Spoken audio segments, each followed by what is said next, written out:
Pessoal, hoje nós vamos falar sobre certidão narrativa. A certidão, como o próprio nome diz, é um documento expedido pela serventia em que descreve, narra algo sobre o processo, tá? Então, existe a certidão narrativa, existem algumas espécies que eu vou tratar agora bem superficialmente para vocês as diferenças, algumas diferenças, mas depois a gente vai tratar isso em outros vídeos.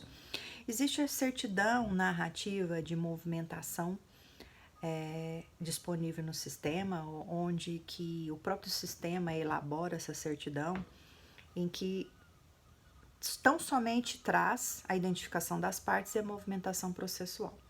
Existe a certidão narrativa para fins de averbação no processo de execução, salvo engano é o artigo 878 ou 578, não me recordo agora, mas nós vamos falar disso em outro vídeo. Em que no processo de execução, quando há a admissibilidade dessa execução em juízo, a parte pode requerer essa certidão narrativa, que muitas vezes é chamada também de certidão de crédito, para fins de averbação da execução. Também existe a certidão de crédito no cumprimento de sentença, e que também existe algumas peculiaridades, algo a mais, um plus que deve conter essa certidão.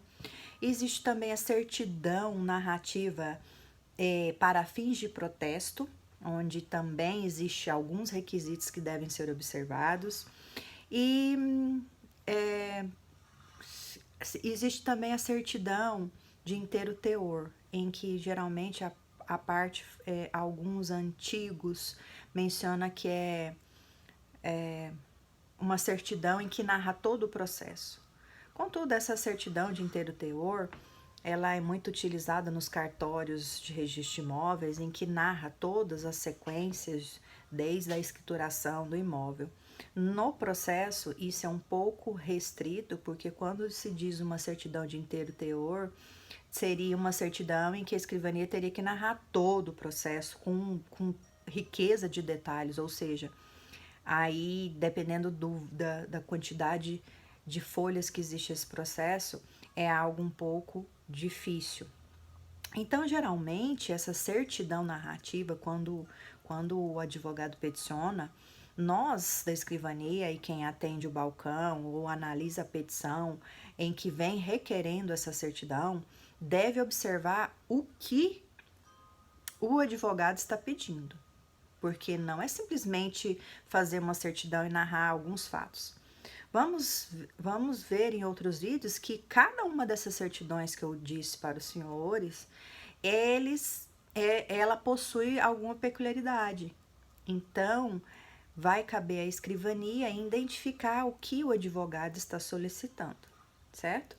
Geralmente, como a gente está tratando da certidão narrativa em sentido amplo, nós aqui da escrivania temos um procedimento de atendimento ao balcão e nós planilhamos os pedidos de certidão narrativa, seja eles dentro do processo, onde o advogado solicita, e seja também em balcão, onde há necessidade de especificar o que se está querendo narrar, tá?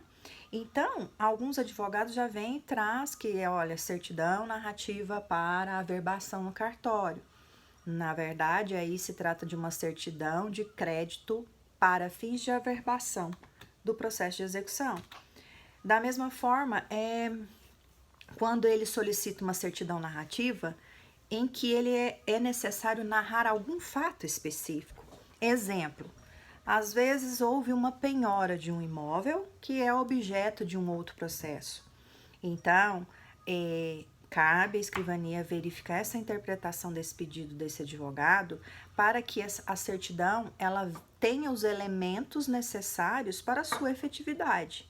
Não é simplesmente narrar que existe um processo e o seu fim não atingir o objetivo que a parte está solicitando. Poliana, quem pode requerer a certidão?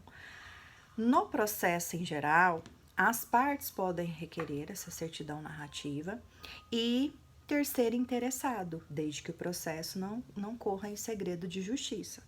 Quando o processo corre em segredo de justiça, fica limitado às partes, contudo, esse terceiro interessado poderá justificar a necessidade ao juiz de requerer essa certidão e, autorizado pelo juiz, a escrivania poderá expedir também para essa pessoa terceira interessada.